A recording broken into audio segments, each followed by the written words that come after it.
ஆ கேக்குது கேக்குது. அம்மா எக்கோ வருது பாருங்க.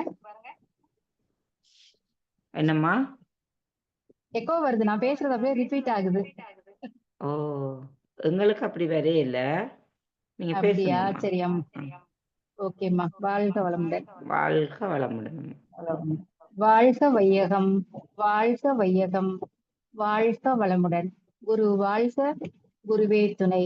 எவர் ஒருவர் குருவை மதித்து ஒழுகினாலும் தப்பாது குரு உயர்வு மதிப்போர் தம்மை தரத்தில் உயர்த்தி பிறவி பயனை நல்கும்.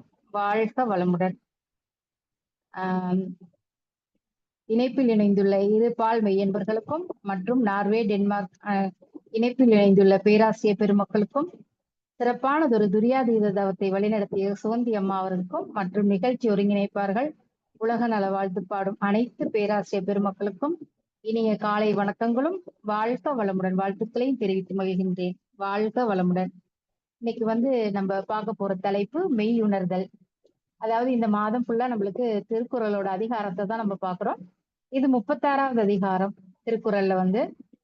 அப்ப இந்த மெய்யுணர்வுல நம்மளை பத்தி நம்ம தெரிஞ்சுக்கணுங்கிறதுக்கு தான் இந்த தலைப்பு. அப்ப மெய்யுணர்வுங்கும் போது முதல்ல ஒரு குறளோட வச்சு நம்ம சிந்தனைக்கு போகலாம்.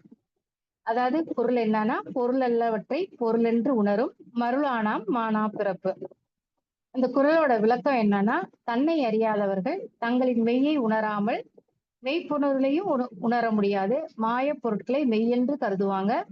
அதனால தவறான மாய கணக்கை வென்று நிலையில்லா மறந்து போன வாழ்வை வாழ்ந்து துன்ப பிறவியை உண்டாக்கி கொள்வாங்களாம். அதனாலதான் தன்னை அறிந்த மெய்ஞானிகள் அந்த மருளான மாயையை வீரத்தோடு அணுகும் ஆற்றலோடு இருப்பாங்க. தங்களின் மெய்யான தேகத்தில் மெய்ப்பொருளான ஜீவனை உணர்ந்து பேரின்ப பெருவாழ்வை பிறவி பிணிகற்றி வாழ்வாங்கன்னு இந்த குறளோட அதிகாரம் சொல்லுது. அப்ப எந்த செயல்லையும் நான் என்ற எண்ணத்தை முதல்ல அழிக்கணும். எல்லா செயல்களும் அவனே, நடப்பதும் காண்பதும் எல்லாம் அவனேதான், எல்லாம் அவனுக்கே அர்ப்பணம் என்று பயணிக்கணும் நம்ம. அப்போதுதான் நான் என்ற அந்த ஊடகம் மறைந்து நம்முள்ளே உறையும் அந்த அறிவான அந்த பரம்பொருளை நம்மால உணர முடியும். அத்தகைய உணர்வு தான் மிகப்பெரிய ஒண்ணு. அதை விட வேற எதுவும் நமக்கு இருக்குதான்னு கேட்டா இல்ல, அதுதான் உலகத்திலே மிகப்பெரியது. அப்படி கவனிக்கும் போது அதுக்கு நாம ஒவ்வொருவரும் என்ன பண்ணணும், நம்மளே ஆத்ம விசாரணை செய்யணும். இங்கு நான் யார் என்ற கேள்வியை எப்போதும் நம்மள கேட்டுக்கொண்டே இருக்கணும். அப்ப இந்த பூவுலகுல எல்லா உயிர்களிடம் பற்றின்றி அன்பு செலுத்தி அறத்தோடு பயணித்து இயற்கையோடு ஒன்றிய வாழ்வியலை வாழும் போதுதான் அந்த விண்ணியல் மண்ணியல் நம்முடைய வாழ்வியல் என்னவென்கிறத ஒரு நாள் நம்மால உணர முடியும். இப்ப இங்க எதை நோக்கி பயணிக்கிறோம்னு கேட்டா என்பதை பொறுத்துதான் அவரவரின் வாழ்க்கை கணக்கு அமைஞ்சிருக்கு. ஒவ்வொருவரின் நோக்கமும் தன் ஆன்மாவை அறிந்து வினைகள் நீங்க பெற்று இந்த பொல்லா பிறவிய கடக்கணும் என்ற நினைப்போடு இருந்தா மட்டும்தான் நாம எந்த செயல் செஞ்சாலும் அதுல ஆணவ அகந்தை இல்லாம வினையாற்றி செய்ய முடியும். அப்ப அந்த இறையானது எல்லா ஜீவன்களும் ஜீவனாக உறைந்து இருக்குது. அதைத்தான் கடவுள்னு சொல்லி கல்லிலும் மண்ணிலும் துரும்பிலும் இருப்பதாக நாம கூறுறோம் இல்லையா? அப்படி பார்த்தோம்னா எங்கும் எதிலும் எந்த உயிரிடத்தும் பேதம் காணக்கூடாது என்ற தெளிவு நம்முடைய முதல்ல வரணும். அப்ப நம்முடைய பேச்சு செயல்கள் அனைத்தும் பிற உயிர்கள் பயன்படும்படி இருக்கணும். இந்த பேரண்டம் எப்போதும் எல்லாத்தையும் கொடுத்துக்கிட்டே தான் இருக்குது. அப்படி நாமும் கொடுத்து கொண்டிருக்கோம். ஒரு நல்ல மனிதரா நம்ம வாழ பழகிக்கணும். நம்முள் இருக்கும் இறைநிலையும் அப்பதான் விழித்து கொள்ளும். அப்ப மனித மனதில் நான் என்ற ஆணவ உணர்வு விடுதலையானால் யாரும் தன்னை உணரவே முடியாது. அப்ப அந்த ஆணவ உணர்வு முதல்ல விடுதலை அடையணும். நம்ம கிட்ட நான் என்ற உணர்வு செயல்படும் போதுதான் மனதுல பொறுமையும் நம்பிக்கையும் மலரும். அப்படி மலர்ந்தவர் தான் யாரையும் ஆராய்ந்து குறைகள் சொல்ல மாட்டாங்களாம். எது நடந்தாலும் நடப்பது நடக்கட்டும் என்று அவங்க பாட்டுக்கு அவங்க வாழ்க்கையை வாழ்ந்துட்டு போவாங்களாம். அப்ப இது எதுல எல்லாம் நம்ம தெரிஞ்சுக்கலாம்? காற்றிலும் இறை உணர்வு இருக்குது, கடலிலும் அந்த இறை உணர்வு இருக்குது, மொட்டிலும் இறை உணர்வு இருக்குது, முள்ளிலும் அந்த இறை உணர்வு இருக்குது, ஒளியிலும் அந்த இறை உணர்வு இருக்கு, ஒளியிலும் இருக்கு அந்த இறை உணர்வு. அப்ப எல்லாத்துலயும் அந்த இறைத்தன்மை தான் ஒளிஞ்சிருக்குது. ஆனா நம்ம கண்ணுக்கு தெரியுதான்னு கேட்டா தெரியல, அது மறைப்பொருளா இருக்குது. அப்ப மாணிக்க வாசகர் பாடுவார் இல்லையா, மாசில் வீணையும் மாலை மதியமும் வீசு தென்றலும் வீங்கில வேனிலும் மூசு வண்டரை பொய்கையும் போன்றதே ஈசன் எந்தை இணையடி நிழலே. அப்ப அதுல அது எல்லாத்துலயும் பாருங்க இறை உணர்வு தான் நீங்கி இருக்கு. அவரை சுண்ணாம்பறையில வச்சு பூட்டிட்டாங்க. ஆனாலும் அவர் அது மாசில் வீணையும் அப்படியே ஒளி கேக்குதான். அந்த வீணை ஒளி மாலை மதியம் நல்ல குழு குழுன்னு இருக்குதுன்றாரு. அப்ப அதுல அவ்வளவுத்துலயும் அந்த சுண்ணாம்பறையில அவரை வச்சு பூட்டினா கூட அந்த இறை உணர்வை அவர் எப்படி எவ்வளவு குளிர்மையா எவ்வளவு நல்ல உணர்வா உணர்ந்து இருக்காரு. அப்ப அந்த சுண்ணாம்பறையோட பாதிப்பு அவருக்கு கிடைக்கல. அப்ப அதே மாதிரிதான் நம்மளும் இருக்கணும். எல்லாத்துலயும் அந்த இறை உணர்வை நம்ம முதல்ல நம்ம உணரணும். அப்ப விஞ்ஞானம் என்பது என்னங்கிறது வெளியில தேடுறது. வெளியே தேடுறத ஒருவர் கண்டுபிடித்து விட்டால் உலகம் முழுமைக்கும் அது பயன் இருக்கு. ஆனா மெஞ்ஞானம் என்கிறது என்னது? உள்ளே தேடுவது. ஒவ்வொருவரும் தேட வேண்டியதுதான் மெய்ஞானம். அப்ப நம்ம ஒவ்வொருத்தரும் உள்ளதான் தேடணும். நம்மள அகநோக்கிய பயணத்துக்கு நம்ம தயாராகணும். அப்போ ஒரு குழந்தை கருவானவோட பிரசவமாகும் வரை எதுவும் செய்ய வேண்டியதில்லை. குழந்தைக்கும் சேர்த்து அம்மா தான் சாப்பாடு சாப்பிடுறாங்க, மருந்து சாப்பிடுறாங்க, எல்லாமே. கருவறையை காட்டிலும் பாதுகாப்பான இடம் வேற எதுவும் இருக்குமானா இல்ல. ஆனா குழந்தை பிறந்தது என்ன பண்ணது? காற்றையும் உணவையும் வெளியில இருந்துதான் தேட வேண்டி இருக்குது இல்லையா? அப்ப தேட வேண்டிய சங்கடம் வரும்போதுதான் பிறந்த குழந்தை உடனே என்ன பண்ணுது? அழ ஆரம்பிக்குது. அப்ப பாதுகாப்பின்மை ஏற்பட ஆரம்பிச்சு விட்டது என்ற எண்ணம் அதோட பயத்துக்கு காரணம். அதனாலதான் அது முதல்ல அழுகுது. அப்ப அந்த அழுகும் போது பல பேர் அதை கவனிக்கிறாங்க. அப்ப அழுக மட்டும்தான் அதோட ஆயுதம். அப்ப அந்த தேடல் குறியீடு அந்த அழுகதான். போக போக போட்டியிடவும் தனக்கான காற்றை வாயு மண்டலத்துல அது பெற்றுக்காதால முடியுது. கற்று தெரிவதுதான் குழந்தை வளர்ப்பு. அப்ப அததான் பட்டினத்தார் ஒரு பாடல்ல சொல்லுவாரு. ஊட்டு விப்பவனும் உறங்கு விப்பவனும் இங்கு ஒன்றோட ஒன்று மூட்டு விப்பவனும் முயங்கு விப்பவனும் முயன்ற வினை காட்டு விப்பவனும் இருவினை பாச கயிற்றின் ஆட்டு விப்பவனும் ஒருவனுண்டே தில்லை அம்பலத்தே வழி. அப்ப எல்லாமே அவனோட செயல்தான். அவனின்றி ஓர் அணுவும் அசையாது. அப்ப அவன் கொடுக்கறதான். ஊட்டி விக்கிறதும் அவன் தான், உறங்க விக்கிறதும் அவன்தான், நம்மள ஆட்டி விக்கிறதும் அவன் தான். செய்யினா செய்யறோம், நெல்லுனா நிக்கிறோம். ஏதாவது நம்மளோட ஒரு செயல் இருக்குதா? இல்லையே. எல்லாமே நமக்குள்ள இருக்கு. அந்த இறைநிலை அறிவா இருந்து நம்மளை இயக்கிக்கிட்டு இருக்கு. அப்ப அதை நம்ம முதல்ல உணரணும். அப்ப அந்த உணரும் போதுதான் எல்லாமே அவன் செயல்தான்.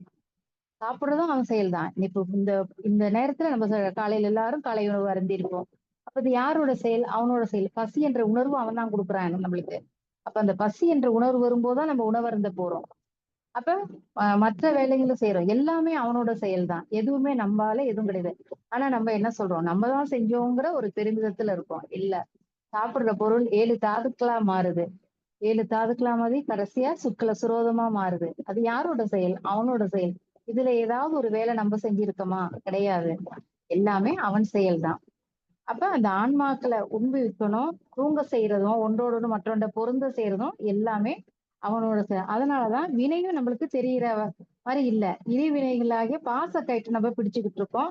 அந்த பாச கயிற்றை பிடிச்சுக்கிட்டு இருக்கதும் யாரு? அவன்தான். அப்ப இது எல்லாமே எங்க இருக்குன்னா சிதம்பரத்துல இருக்குன்னு அவர் அந்த பாட்டுல சொல்றாரு. அப்ப நம்ம வீட்டை தியான மண்டபமா நம்ம முதல்ல மாத்தணுமா. அப்ப தியான மண்டபமா மாற்றுறதுக்கு நம்ம என்ன பண்ணணும்? முதல்ல அந்த வீட்டை அந்த அகங்கார பிடிப்புல இருந்து நம்ம வெளியில வரணும். அப்ப நமக்குள்ள நாம கட்டி இருக்கும் வீடு ரொம்ப பலவீனம் அடையும் போதுதான் உலகமே நம்மோட வீடாக மாறும். அப்போதுதான் வெண்மேக வழியில் நாம் திரியவும் அலையவும் முடியும். நாம அந்த மனநிலையில் இருந்தா தான் மகிழ்ச்சியும் கொண்டாட்டமும் நாம இருக்கிற இடங்கள் எல்லாம் நிறையும். அப்ப எவ்வளவு தூரம் ஓடுகிறோமோ அவ்வளவு தூரம் நிலம் கிடைக்கும்னு சொல்லி சொன்னதும் அந்த ஒரு பேராசை தானே. காலையில இருந்து மாலை வரை இடைவெளி விடாம ஓடி கடைசியில மூச்சு நின்று இறைஞ்சு கிடந்தவனுக்கு 6 அடி நிலம் தான் சொந்தம். இது அறிஞர் டால்ஸ்டாயோட கதை. கதை வாசிப்பதற்கு மட்டும் இல்ல, நம்மள யோசிக்கவும் கொஞ்சம் வைக்குது இல்லையா? அப்ப எல்லாத்துக்கும் ஒரு எல்லை உண்டு நம்மளுக்கு. அப்ப அவன் அந்த இடத்த கடைசி வரைக்கும் போய் அந்த மூச்சு இறக்கிட்டு கடைசி இறந்துதான் போறான். ஆனா நம்மளுக்கு என்ன? அது கடைசியில 6 அடி நிலம் தான் சொந்தம். அப்ப வருகின்ற பறவையின் கூடு கட்டுகிற குருவிகள் மலர்களை பறிக்காத பட்டாம்பூச்சிகள் எட்டி பிடிக்காமல் ரசிக்கிற அன்புமயமான இல்லமாக நாம மாறுகிற போதுதான் போகிற இடமெல்லாம் நம்ம அந்த இறைமை நமக்குள்ள ஊறுமா. அப்ப இருத்தலும் நம்ம வாழ்த்தும். நம்ம கிட்ட உள்ள இருக்க இறைமையும் அந்த இறை அறிவு நம்மள வாழ்த்தும். அதுக்குதான் வள்ளுவ பெருந்தகை இன்னொரு குறள்ல விளக்கம் கொடுக்கிறாரு. ஐயத்தின் நீங்கித் தெளிந்தார்க்கு வையத்தின் வானம் நுனிய துடைத்து அப்படிங்கிறாரு. அதாவது தங்களோட உடம்புல மெய்யான உள்ள குற்றங்களை தாம் பெற்ற பேரறிவினால நீக்கி தெளிந்தவர்கள் தான் தன்னை அறிஞ்ச மெய்ஞானிகள் தான் சொல்றாரு. உடலை இயக்கும் மனமானது தெளிந்து தன் ஜீவனை உணர்ந்தால் குற்றமான சந்தேகம் நீங்கும். அதன் பின்னர் மெய் தேகமானது சுத்த தேகமாக மாறிவிடும். இந்த தேகம் வையகமான அண்டத்தோடு பிணைந்த கூட்டு பிறகுலதான் ஜீவனோட கலந்து ஒன்றியதாலதான் வீடு பேரெனும் பேரின்பமான மெய்யின்பத்தை அது தருங்கிறாரு. அப்ப அங்கங்க காணுன்ற நம்ம பாக்குற சின்ன சின்ன வாசங்கள் கூட நமது சிந்தனை குதிரையை தூண்டிவிடதான் செய்யுது. ஒரு தூண்டுகோலாவும் மனதின் ஆழத்துல போய் உறங்கி கொண்டிருக்கிற உணர்வுகளை தட்டி எழுப்புது அது. அப்ப புத்தகங்கள் மட்டும் இல்ல, ரோட்ல, பிறர் வீட்டுல, காம்பவுண்ட் செவர்ல, செல் மெசேஜ்ல நம்ம பாக்குற தேவாலயங்கள்ல அந்த பாக்குற சின்ன சின்ன வாசகங்கள் கூட ஏதோ ஒன்றை நம்மளுக்கு புரிய வைக்குது. நம்மளோட தவறுகளை அது புரிய வைக்குது, செய்ய வேண்டியதுக்கு வழிகாட்டுது. சில வாசகங்கள் கொஞ்சம் பார்க்கலாம். யாம் இருக்க பயம் ஏன், அது ஒரு நம்மளுக்கு நம்ம போயிட்டு இருக்கும்போது முன்னாடி ஒரு வாகனத்துல போனா அப்ப நம்மளுக்கு ஒரு பாதுகாப்பு உணர்வு அது கொடுக்குது. அப்புறம் இன்னொரு வாசகம் இருக்குது. நீ போகும் இடமெல்லாம் கர்த்தராகிய தேவன் உன்னுடனேயே இருப்பான். அப்ப நம்ம எங்க போனாலும் அந்த இறைநிலை நம்ம கூட பயணிக்குதுங்கிறத அது நம்மளுக்கு சொல்லுது. இன்னொரு வாசகம் கூட இருக்குது. தேடாதே பார், தேவலோக ராஜ்யம் இங்க இருக்கிறது. நீ ஏன் வெளியில போய் தேடுற, உனக்குள்ளே அந்த பாரு, தேடி பாரு அப்படின்னு அதுவும் சொல்லுது. இன்னொரு வாசகம் நம்மளுக்கு சொல்லுது, இறைவன் மிக பெரியவன். அப்ப எல்லாத்த விட இறைவன் ரொம்ப பெரியவன் அப்படிங்கிறது அது சொல்லுது நம்மளுக்கு. அதுக்குதான் மகிழ்ச்சி ஒரு கவியில சொல்லுவாரு, எச்செயலும் மூலமெனும் எண்ணத்தால் ஆகும், இன்பத் துன்பக் காரணமும் அதுவே தேர்வும், இச்சையெனும் தீயெழுந்து எரியும் போது இயங்கும் உடற்கருவிகளால் அறிவை கொண்டு அச்சமுற அனுபவித்தே அணைக்கலாகும், அதற்கு ஒரு மாற்றுமில்லை அதனால் மேலோர் நச்சு விளை இச்சைகள் விளைவிக்காத நல்லொழுக்க வாழ்க்கை முறை வகுத்துள்ளார்கள் அப்படின்னு சொல்றாரு அந்த கவியில. அப்ப எந்த ஒரு செயலாக இருந்தாலும் அந்த செயலுக்கு மூலமா காரணமா இருப்பது நம்மளோட எண்ணம் தான் அப்படிங்கிறாரு. எண்ணம் தான் சொல்லாக செயலாக மலர்த்தி நம்மள கொண்டு போகுது. அப்ப செயல் முடிக்கும் போது விளைவு வருது. அதன் விளைவு இன்பமாகவோ துன்பமாகவோ கணிப்பதற்கு காரணமாக இருக்கிறது யாருன்னா அந்த எண்ணம் தான். அப்ப ஒன்றினை அடைந்திட வேணும் என்பதற்காக காட்டும் தீவிரமான விருப்பம் இச்சைதாங்கிறாரு. அப்ப நெருப்பு பற்றி கொண்டா அதை தணிப்பதற்கு தண்ணி தேவை இல்லையா? அது போலதான் உடல் தேவையின் காரணமாக இச்சை என்ற தீ எழுகிற போது இயங்குகின்ற உடல் கருவிகளால் அறிவை பயன்படுத்தி அச்சமில்லாமல் அனுபவித்துதான் அணைக்க முடியுங்கிறாரு. இச்சை எனும் தீயை அணைக்க மாற்று எதுவும் வழி எதுவும் இருக்கானா இல்ல. அதனாலதான் அறிவில் தெளிவு பெற்ற மேன்மையானவர்கள் தீங்கு விளைவிக்கும் இச்சைகள் எழாதபடியான நல்ல ஒழுக்க பழக்கங்களோட கூடிய வாழ்க்கை முறையை வகுத்து கொடுத்திருக்காருன்னு மகிழ்ச்சி இந்த கவியில சொல்றாரு. அப்ப அதாவது நமது மனசுல தோன்றும் தன்மைக்கு ஏற்பதான் நமது இன்பமான உணர்வாகவோ துன்பமான உணர்வாகவோ நமக்கு உருவாகுது.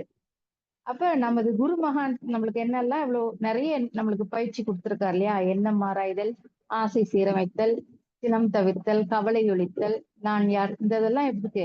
நம்மள பக்குவப்படுத்துறதுக்கு தான். அப்ப இந்த பிரபஞ்சத்தையே ஒரு செயலை செய்ய வைக்கும். அதாவது நமது உணர்வுகள் தான் இந்த பிரபஞ்ச களத்தில் பதிந்து இதற்கேற்ப ஒரு சூழ்நிலையை உருவாக்கி தருவதும் அந்த பிரபஞ்சம் தான். சொல்லுவாங்க இல்லையா பக்தி மார்க்கத்துல, யத்பாவம் தத்பவதி, நீ எதை நினைக்கிறாயோ அதுவாகவே ஆகிறாய். நினைப்புடன் உணர்வுகளும் சேரும் போதுதான் நினைப்பது சீக்கிரமே நடக்கும் அப்படிங்கிறாங்க. அப்ப மனிதர்கள் தம் வாழ்நாள் முழுவதும் ஆராய்ச்சி பார்த்தாலும் தேடி அலைஞ்சாலும் இறைவனை காண முடியுமானா முடியாது. இதுவரை ஆராய்ந்தவர்கள் தேடி அலைந்தவர்கள் என்ன ஆயிட்டாங்க? கடைசியில ஞானிகளாகி யோகிகளாக அவங்க மாறிட்டாங்க. அப்ப பாலில் இருக்கும் வெண்ணெயை காண முடியுமானா முடியாது. ஆனா பாலை பக்குவப்படுத்தினா காணலாம் இல்லையா? அப்ப உயிரினங்கள்ல உடல்ல எந்த பகுதியில உயிர் இருக்குது என்பதை யாராலும் காண முடியுமா? முடியாது.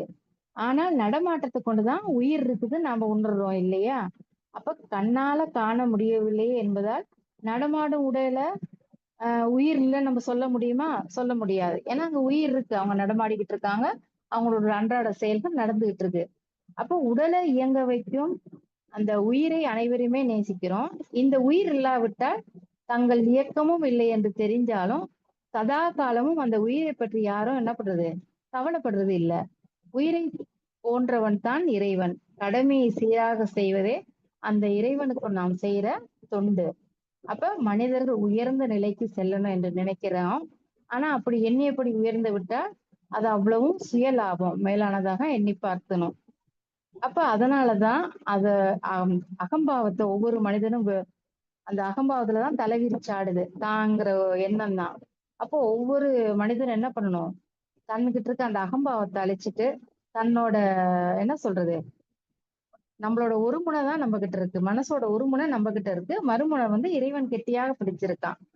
அப்ப அந்த மனசை நம்ம முதல்ல பக்குவப்படுத்தணும். அப்ப மனசை பக்குவப்படுத்தும் போதுதான் நம்ம கிட்ட இருக்க அந்த இறைவனோட மறுமுனையை நம்ம தவத்தால கனெக்ட் பண்ண முடியும். அப்ப தவத்தோட ஒன்றி போகும்போதுதான் அந்த மனதோட இன்னொரு முனை நம்மளுக்கு தெரிய ஆரம்பிக்கும். அப்ப வாழ்க்கைங்கிறது என்ன? அறிவுதான் வெவ்வேறு விதமா செயல்படுத்துது. வாழ்க்கை ஒண்ணுதான். பக்குவப்பட்ட அறிவு நம்மள வழி நடத்துது. பக்குவப்படாத அறிவு நம்மள படுகுழியில தள்ளி வேடிக்கை பார்க்குது என்பதை நாம முதல்ல புரிஞ்சு அதை உணர்ந்து வாழ்க்கையை நம்ம சிறப்பாக வாழ முயற்சிக்கணும். அதாவது இறையருள் இல்லாத வாழ்வு முறை அளவுதான் என்பா பெரியவங்க சொல்லுவாங்க. அப்ப எப்பயுமே நம்மளுக்கு இறைத்தன்மை நம்மளுக்கு வேண்டும். இறையர்களுடைய நம்மளுடைய புலன்களால் அறிய முடியுமானா முடியாது. அனுபவத்தால மட்டும்தான் அதை உணர முடியும். அதுக்குதான் நம்முடைய முன்னோர்கள் நமக்கு தவ ஆற்றலை பெருக்கிக்கணும்னு சொல்றாங்க. நம்ம மகானும் அதுதானே நம்மளுக்கு நிறைய தவங்கள் அதுக்கு தானே கொடுத்துருக்காரு. அப்ப நம்ம எவ்வளவுக்கு எவ்வளவு தவம் பண்ணி தவ ஆற்றலை பெருக்கிறோமோ அந்த அளவுக்கு நம்ம இறை உணர்வு பெற முடியும். ஆடையின்றி பிறந்திருக்கோம். ஆசையின்றி பிறந்தோமா? இல்லையே. எல்லாத்துக்கும் ஒரு ஆசை, இது வேணும் அது வேணும். இந்த உயிர் வந்ததே தன்னோட பிறவியின் இதை நீக்கிறதுக்கு தானே, அது ஆசைப்பட்டு தானே வந்திருக்கு. அப்ப எதை செய்ய வேண்டுமோ அதை அப்போதே செய்யணும். அப்போது அதை யாரையும் வச்சு நம்ம இது பண்ணக்கூடாது. இந்த நிமிஷம் செய்யறோமா அந்த நிமிஷமே அதை செஞ்சு முடிக்கணும். இயற்கை எல்லாத்தையும் நம்மளுக்கு செஞ்சுக்கிட்டு தான் இருக்குது. இதுல நான் என்ன செஞ்சேன், இதுல கர்வப்படுத்துறதுக்கு ஒண்ணுமே கிடையாது. செய்பவனும் நான் அல்ல, புரிபவனும் நான் அல்ல, புசிப்பவனும் நான் அல்ல. அனைத்துக்கும் ஒரு காட்சி பொருள் தான் என்ற நிலையில நாம இருக்கணும்.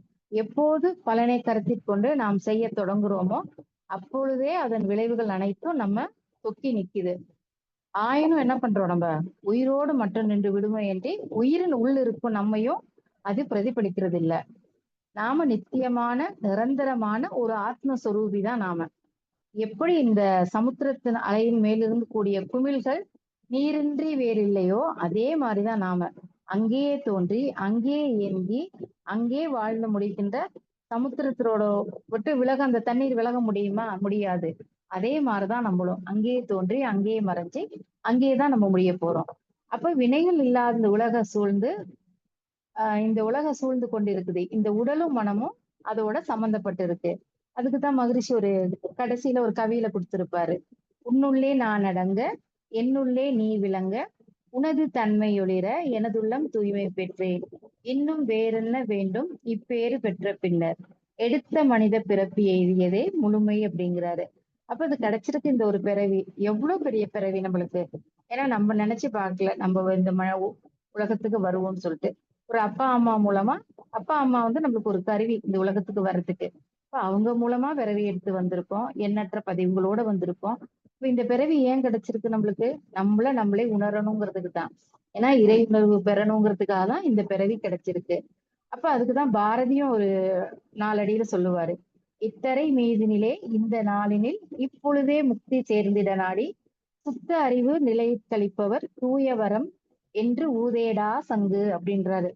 அப்ப இந்த தரையில நம்ம பிறகுறதுக்கு எவ்வளவு பெரிய கொடுப்பனை நம்ம கொடுத்து வச்சிருக்கணும் இல்லையா?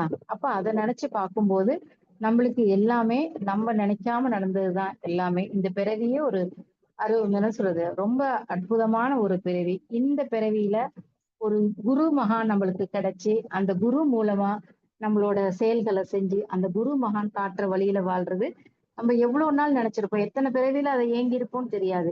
ஆனா இந்த பிறவி நம்மளுக்கு கிடைச்சது அதுக்கு ஒரு பெரிய பாக்கியம் தான். அதுக்கு மகிழ்ச்சி ஒரு கவியை அழகா கொடுத்திருப்பாரு. உய்யும் வகை தேடி உள்ளம் உருகி நின்றே உயர் ஞான தீட்சையினால் உள்ளொடுங்கி மெய்யுணர்வு என்ற பெரும் பதம் அடைந்தேன் மேல்நிலையில் மனம் நிலைத்து நிற்க நிற்க ஐயுணர்வும் ஒன்றாகி அறிவறிந்தேன் ஆசை என்ற வேகம் ஆராய்ச்சி ஆச்சு செய் தொழில்களில் கடமை உணர்வு பெற்றேன் சிந்தனையில் ஆழ்ந்து பல விளக்கம் கண்டேன். எவ்வளவு அருமையா இருக்கு இல்லையா அந்த கவி. வாழ்வின் நோக்கம் தெரியாம பிறவியின் நோக்கம் புரியாம தடுமாறி நம்ம வாழ்ந்து வந்துட்டு இருக்கோம். எத்தனை நாள் இந்த பிறவியை நம்ம வீணடிச்சிருப்போம். இந்த பிறவியிலே நம்மளுக்கு தக்க சமயத்துல நம்மள வழிகாட்ட ஒரு குருமகான் நம்மளுக்கு கிடைச்சிருக்காரு.